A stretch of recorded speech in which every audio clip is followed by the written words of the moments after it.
நாகர்கோவில் ஸ்டைலில் ஒரு டேஸ்டியான பருப்பு குழம்பு எப்படி பண்ணுறதுன்னு பார்க்கலாம். இது நார்மல் பருப்பு குழம்பு மாதிரி இல்லாமல் கொஞ்சம் டிஃப்ரெண்ட்டான டேஸ்ட்டில் இருக்கும். வாங்க செய்யலாம். ஒரு ப்ரெஷர் குக்கர் அடுப்பு வச்சு ஹீட் பண்ணிக்கோங்க. அரை மணி நேரம் தோரம் பருப்பு ஊற வச்சு வச்சுருக்கேன், அதை ஆட் பண்ணிக்கோங்க. அது கூடவே பார்த்தீங்கன்னா மஞ்சத்தூள், பெருங்காய கட்டி, ஒரு சின்ன வெங்காயம், கொஞ்சம் பூண்டு அண்ட் பார்த்தீங்கன்னா ஒரே ஒரு தக்காளி இதை ஆட் பண்ணி நம்ம வந்து பார்த்தீங்கன்னா தேவையான தண்ணி ஆட் பண்ணிக்கலாம். கொஞ்சமாக உப்பு ஆட் பண்ணிக்கோங்க. இதெல்லாம் நல்லா கலந்து விட்டுட்டு குக்கர் மூடி போட்டு ஒரு 5 விசில் விட்டு நல்லா கொலையை வேக வச்சு எடுத்துக்கோங்க. இப்போ இது வேகிறதுக்குள்ள நம்ம வந்து பார்த்தீங்கன்னா ஒரு மசாலா செஞ்சிடலாம். அது கூட வந்து பார்த்தீங்கன்னா மிக்ஸி ஜாரில் தேங்காய், காஞ்ச மிளகா, சீரகம் இதெல்லாம் ஆட் பண்ணி நல்லா தண்ணி சேர்த்து நைஸாக அரைச்சி எடுத்து வச்சுக்கோங்க. இப்போ பார்த்தீங்கன்னா பருப்பு நல்லா கொலையை வெந்துருச்சு. ரைட்டாக ஒரு மத்து வச்சு ஒரு ஸ்மாஷர் வச்சு நல்லா மசிச்சு எடுத்துக்கோங்க. இப்போ வந்து பார்த்தீங்கன்னா மறைச்சி வச்சு தேங்காய் அரைப்பை கூட ஆட் பண்ணிக்கலாம். அது கூட பார்த்தீங்கன்னா கொஞ்சமாக தண்ணி ஆட் பண்ணிக்கோங்க.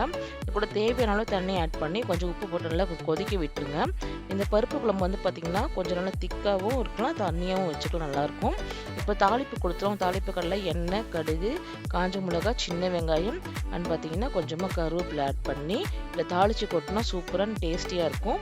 இது கன்ஃபார்மாக ட்ரை பண்ணி பாருங்கள். இது வந்து பார்த்தீங்கன்னா ஒரு அப்பளம் வச்சு சாப்பிட்டாலே ரொம்ப சூப்பராக இருக்கும். இந்த வீடியோ பிடிச்சி லைக் பண்ணுங்கள், ஷேர் பண்ணுங்கள், சப்ஸ்கிரைப் பண்ணுங்கள். பாய்.